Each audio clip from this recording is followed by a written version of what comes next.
So I still see so many traders fail their prop firm challenge. And I get it. It's not easy, but it's not that difficult either. And throughout the years that I've been coaching and I've been active on YouTube, I've seen hundreds, if not thousands of you fail the prop firm challenge. And to be honest with you, it kind of breaks my heart, as you're spending your money towards these prop firm challenges. The prop firms are really happy with you as they're making money out of you, but you're still stuck right here, making no money from trading and investing basically your life savings into this craft. So today I made something for you. I made basically a no BS guide from 0 to 100 on how you can pass your prop firm challenge. We go over the issues you might be facing, the problems you might be having, and how to literally fix every single one of them. This is a no BS guide. I literally hold nothing back. So this will be a very, very valuable video for you guys. I would say pay attention, close all other tabs, and make sure to take notes, because this video can perhaps, if you take action on the things that I'm telling you, change your life and change your trading forever. Let's hop into it. Alright, before we get into that, I want to give you a glimpse of what is required in order to do so. The system that you need to build for yourself. And I will talk about this a lot in this video. I just want to set the standard here and I want to set the bar high. To show you an example of Dustin. He's one of the new students and one of the first ones to use this new dashboard that we have in School of Funding. Now, I'm not trying to sell you anything. Of course, I hope at the end of this video you think I'm a good coach, and if you ever need one, you know where to find me. But I just want to show you this so that you know, okay, when I'm talking about systems, this is how seriously I'm taking it. So basically, when you start your journey, and I want to say this for everyone, set yourself 5 main goals. Goals that you can achieve pretty easily, but still you have to work a lot for that. Then make sure that you're tracking this every single day and every single week. Make yourself a roadmap of things that you need to do in order to progress to the next level. These are some of the examples that we are using inside of our program, right? This is them for Dustin. When I'm talking about journaling your trades, make sure you're doing it on the next level like this. So this is a trading dashboard that you have inside the School of Funding, but you can make your own, or you can use the Trading Central 3.0 that is for free to download. And make sure you're tracking every single trade and writing every single thing down that there is to know about that certain trade. So set the bar high for yourself, create something awesome where you can track literally everything every single day, again and again, and be consistent with it, right? These are the level of systems that I want you to have as well. Now, why would you listen to me? I've been in the market for 8 years. I've been trading probably prop firms for the last 4 of them, and I've passed more funded accounts than I can count. This was with FTMO, Alpha Capital Group, the Fivers, Funded Next, my forex funds I was max allocated before they got down. A lot of the prop firms that are out there I traded with, or I'm still trading with. And now I'm also actually getting into the future space, so maybe we can add a couple of those names to our arsenal as well. But next to being a good trader, you also have to be a good coach to teach something like this. And I've helped dozens of traders and basically students of mine do the same. So these are just some examples of the current students that we have. And actually I believe these were all posted in the last month or so. So first of all, Mohammed, he is max allocated with FTMO. He got this, I think, 5 days ago. He got his first ever huge payout with them, 12K. This was probably last week, and I think he already has a new 10K coming. Chad, killing it. He has over 100K funded. He also got a payout right here. This was his first ever payout. And Chad had not been trading for more than a year when he got to me. Also Morgan, I think, trading for a year maximum. He's now 110K funded. As you can see, the end of the year goal is smashed in 4 months. And he's also gotten payouts with them. It's also with FTMO, by the way. Mohammed taking the most craziest trades that you can imagine. Patrick just today got his first ever FTMO challenge passed. He's a very young guy. I believe he's 18 or 19 years old, and he's already crushing it. I believe this is also his first challenge that he's ever taken. Same thing as Morgan, also first challenge ever taken. Directly a pass. Right here, Morgan killing it with the trades. Morgan, yesterday he made 7%, and the day before 2.5%. So next to being a good trader, I like to believe that I also know what I'm doing on the coaching side, and that's why I want to give you advice and basically no BS. I will not hold anything back during this video and just try to see, okay, how many traders can get profitable from this video and basically start passing their prop firm challenges today. Now, before we go to the solution on how to pass, we have to understand the issue first, because there are a lot of issues that can probably lead to you not being a profitable trader. So why you're currently failing and what are some of the reasons that you might fail, it comes down to 3 pillars. The first one is knowledge, the second one is psychology, and the third one is self-discipline. Literally every mistake that you're making is inside of one of these 3 pillars. And we are going to dissect them all and basically go over them and see how you can improve in each and every pillar. So the first one is knowledge. And you need to have a strategy, you need to understand the strategy, and you need to understand the rules. But I can say you this and just leave it at that and go to the next step. But I want to help you a little bit further so that this is literally a step-by-step and nothing is holding back on how to become a funded trader. So what I want to do is show you this. All right, a strategy. And like I said, we can leave it at this, but why not just give you a strategy that you can get started with that I see most of us are using anyway, right? And this is the 2022 model of ICT. Let me go back. 2022 model of ICT. I think it is the easiest one to understand, the easiest one to master, and something that is very mechanical that you can use in order to pass your funding challenges. So if you don't know the 2022 model of ICT, basically what it comes down to is you have some liquidity that is built up around previous highs or lows. This can be Asian range, so the high of Asian, the low of Asia. This can be the London range, even the New York range. This can be a previous day high, previous day low, a weekly high, a weekly low, whatever it is. It needs to be a point of liquidity. And if you're trading London, most of these cases we're going to use Asian high liquidity or Asian low liquidity. So let's say this is Asian high and it starts right here, and this is Asian low, right? So London starts, and let's say from right here, it's London. What you want to see is you want to see a sweep of either side of this, on the upside or the downside. Now, what makes it even better is if you have a daily bias and you, for example, say, okay, I want to see this continue down further as we're in a very big downtrend. So I want to see a sweep of Asian highs. So price comes up higher, and this is what you want to see, right? Price comes up higher and drops down with displacement. Now, when it is dropping down with displacement, it also breaks this previous low. And this is what we call a market structure shift, all right? Now, inside of this displacing move, you also want to see a gap. This can be on the 5 minute and the 1 minute. Then what you want to see is price pull back into this gap, and then you're expecting a sell-off. Put your stops above the high, your entries right here, and your target is most probably going to be the continuation of this move, right? So if you would have some previous lows all the way down here, it will be something like this. Okay guys, so I really quickly wanted to interrupt this video because I wanted to show a live example of what I was showing you guys right here on the screen. Actually, I've talked about this today with a student of mine, and I'm basically going to show you a segment out of this call where I discussed the Asian range, how to implement it, and it was based on a live example from this day. So I hope that clears everything up even more. Now, basically the whole theory behind the Asian range sweep is that you want to see a sweep in the opposite direction that you're expecting the push from. So, for example, today, we're looking very bullish, and we would determine that by looking at the bigger time frames. So, EU has been in a daily uptrend, right? Daily uptrend, a lot of fair value gaps.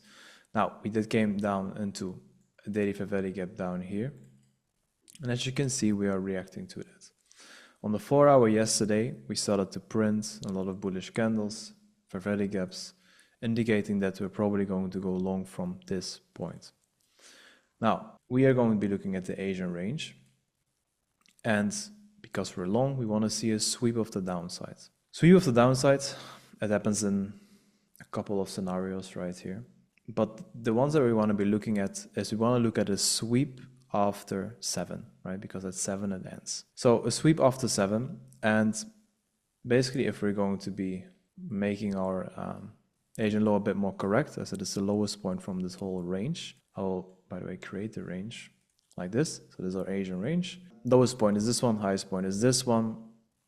The only sweep that we basically have, or the first sweep that we have, is this low right here, right? Getting swept. Now what I like to see when something like this happens, I like to see it also close above.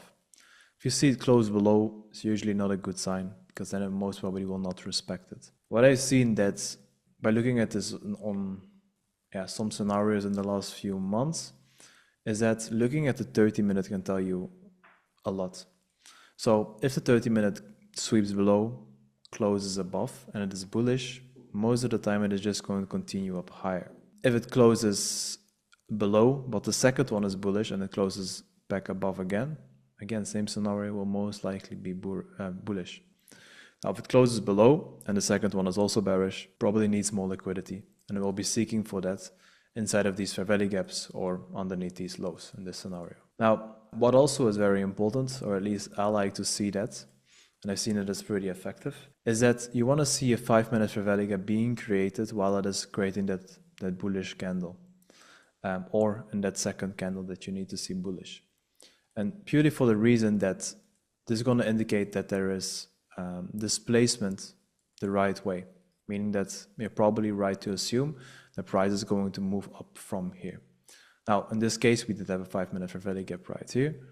Price that came down to take out these lows once again, but normally you should be protected at that place. Entry would be something like this, stops underneath this low, and target would be a continuation, which in this case would be probably this high.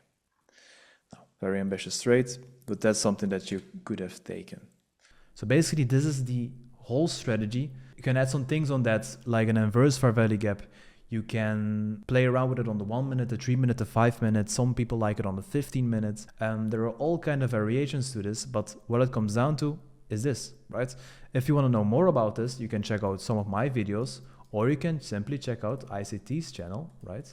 And search for 2022 mentorship. It's gonna be there. It's like 30, 40 videos. You will get the hang of it in the first 15 or 20 most probably, but everything will be explained there. Like I said, I also have videos on this where it is explained a little bit quicker and easier as well. Now, once you have that strategy, it is very important that you understand it as well. Because yes, knowing a strategy can be one thing, but truly understanding is where the real gold is found. So what I like to do and what I teach my students is do this in batches. A batch of 20 trades will tell you a lot already. And then I recommend do this 5 times 20 to begin with, so that you have a big batch of 100 trades to work with. And I want you to improve on every single batch. Now, why do we do this? Yes, we do this to see, okay, does the strategy work? But you know it works. Everyone is trading it, or at least a lot of us are trading it. So it has to work, right? If it doesn't, you're probably doing something wrong. But you want to have that true understanding, right? That true understanding is what you need and what you're seeking. Plus, you also want to have data to back this up. Because if you have data, it will give you confidence, right? Because you can see with your own eyes, okay, I'm doing this, I'm entering, I'm following the plan, I'm following every single thing that Jordy said to me or that ICT said to me. This works, right? The strategy works. I'm seeing it. I'm doing good results with it. I've done this over 100 trades and my win rate is 50%. I've made 30% in returns. This works, right?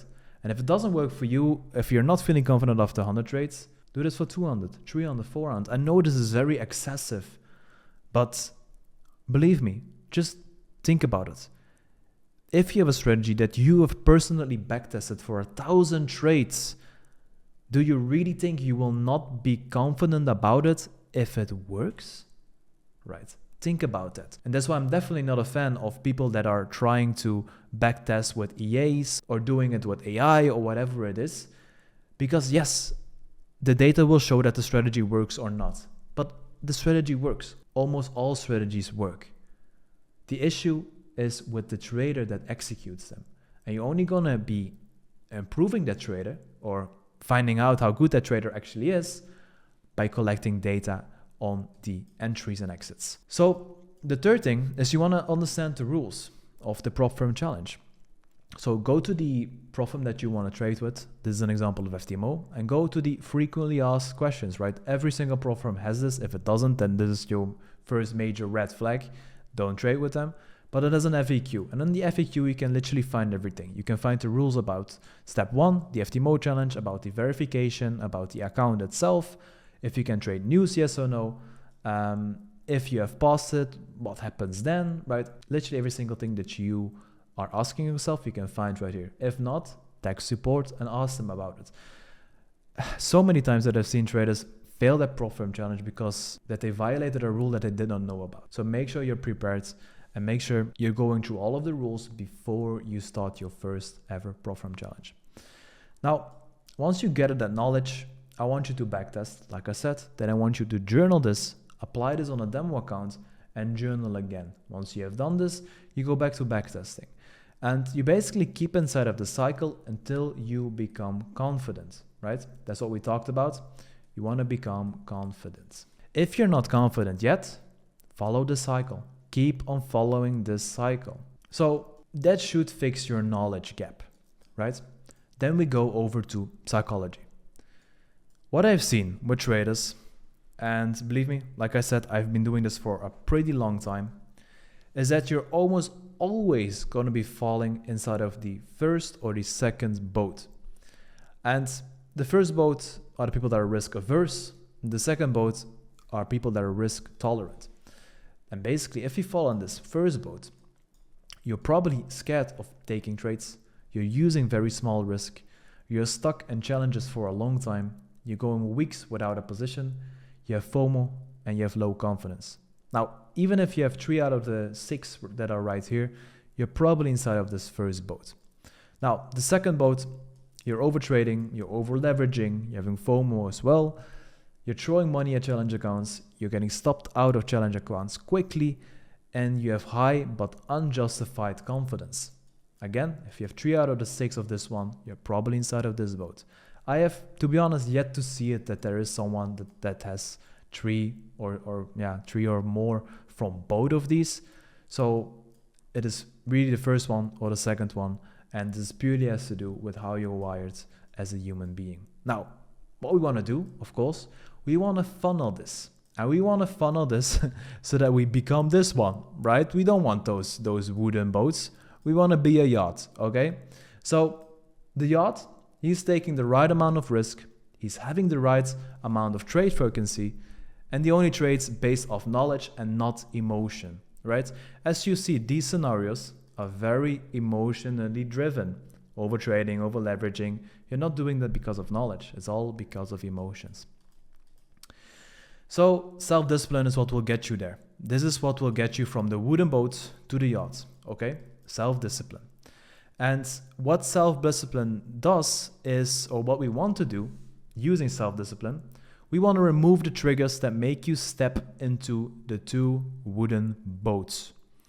So even though your underlying mental frame, so to say, is one or the other, the one that makes you step into the boat is always a trigger. And we want to define what these triggers are, and then we want to remove them. So it is really a reverse engineering this process to make this as simple as possible. Because the quickest way to do this is by having systems. So first things first, you want to make sure that your knowledge is on point. Like I said, if this is not on point, you're going to be lacking the confidence, and then your psychology is going to be messed up already, and you're going to be 1 foot in one of the boats already before you even started. You want to make sure you have confidence by having the data to back it up, right? Very important. Now, these 2 boats, right? The first one is almost always going to lead to a lack of execution. That's the island that you're going to be sailing off to, right? I don't know if it is sailing because you don't have a sail, but I don't know the other English word. But it is the island that you're going to be sailing off to is lack to execution. Now, if you're in that second boat, it's going to be lack of precision because you're basically shooting around everything that you feel like executing. So we have some solutions for this. And funnily enough, the solution for either boats is the same. Almost the same. So solution for the first one is a minimum of 1 trade a day for 20 days. So it's a whole trading month. 1% risk per position. And you want to journal all of your thoughts, your entries and your exits. What this is going to do? Because basically you're going to be forcing yourself to take a position every single trade. If they're good or not, we'll leave that in the middle. But this is just a rewiring for the brain. Because this will work or you will have to work on yourself in a way where you're forced to do something to improve X, Y, and Z. Now, for the other boats, it's a maximum of 1 trade a day for 20 days at least, because this, I've made videos about this. 1 trade a day can change your life because it is a very, very strong principle. 1% risk per position, and you want to journal your thoughts, entries, and exits. Again, this will force you to do something that will change your brain and will literally rewire your brain in a way where it will be inevitable that you will be a better trader at the end of the day. So, like I said, it will reset your brain and teach you to stay consistent to the rules that you set for yourself. This is very, very important that you do this. Now, also for this, you can trick your brain outside of the markets, because this right here, the self-discipline, and basically what will reset your brain, what will make it better, is a skill, right? That is something that is a wiring, and this wiring you can also improve on by doing other things that are not related to the charts. I always say, when you're on the charts, it's a mega reflection of how you feel and of who you are at the moment. It's basically holding a mirror in front of you and looking yourself straight in the eyes. Right? If you're a failure outside of the charts, a very big chance will be that it is going to be very, very difficult for you to become a profitable trader as well.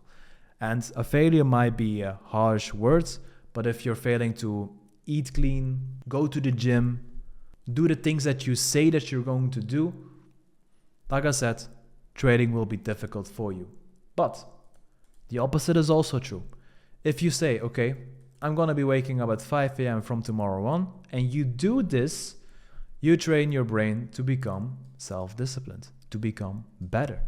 If you say, okay, I'm going to be cold showering every single day, and you also do this, by the way. If you don't do this, there's going to be the opposite one. But if you do this, you're going to be more self-disciplined. And then this self-discipline that you'll be learning here, that you're gathering here, you take this with you to the charts. Now, something that can be very, very helpful is find an accountability partner. I would suggest that you just go to the comments, it's going to be simple as that, and find yourself an accountability partner. You can also go to the free Discord that we have, talk to some people and find an accountability partner there, or maybe use some of your friends, your partner, your parents, whatever it is. But I would suggest that you use someone that is also into trading, because he or she will understand what you're going through a lot better. Last but not least is risk management. Very important segment right here, because we went over the knowledge part already. So very simple model that you can implement. You want to understand this one. You want to gather the knowledge. Then you work on the psychology that you're going to be fixing by some very simple fixes. And don't get me wrong, this will not fix everything, but it will get you pretty far already. And then last but not least, how are you going to be handling risk? Now, handling risk is definitely something important to make your mind up about, because there are 2 ways that you can handle risk to trade these prop firm challenges. The first one is one account. Basically, 1% per position. If you lose 10 in a row, then most probably there is something all wrong with your knowledge or with your psychology. By the way, not all of the time, as sometimes a losing streak can just face you and take you down with it. And also focus on a 1/3 risk to reward. I've always used to preach a 1/2 risk to reward, but I've seen a 1/3, even though it lowers your win rate by maybe 10 to 15%, it will be a bit easier on the mind, because you know, okay, I don't need so many trades, at least for me. Now, that being said, I'm definitely in this second boat. All right. So I would like to pass the challenge a lot quicker. Now, because I'm in the second boat, I like this approach a lot better. I buy 3 to 5 accounts. I go 2% per position, still use that same risk to reward. Sometimes it varies a little bit. To be honest, it is between 1/2.5 and 1/5, 1/6. And I alternate after every loss or every trade between the accounts. Now, I do like every loss a little bit more. Now, what are the pros and cons from both of them? This one, if you pass it, you have 100K straight up, or 50 or 25, whatever it is that you are investing. The downside is if you lose it, all of your money is gone. The pro of this one is you have so many more chances to pass your prop firm challenge, as right here you have 10 trades. With this one, you have 5 times 10%. So this is 10%. So most of the time the drawdown of an account is going to be 10%. But forex with futures is a bit different. And with this, you have 5 times 10%. Now, right here, you're risking 1%, you have 10 trades. Right here, you have in total 50%, but you're risking 2%, so you have 25 trades. Right, a lot more room for failure. Now, obviously, if you're investing $500 right here, by the way, sorry for my writing, my pencil just died, and now I'm writing with the mouse. But you have $500 right here. You also invest $500 right here, right?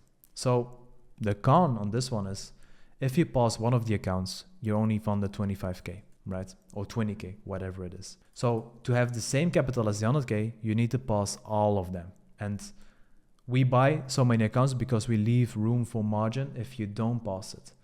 But this one is putting all of your eggs in one basket. If you pause, you have a lot of capital.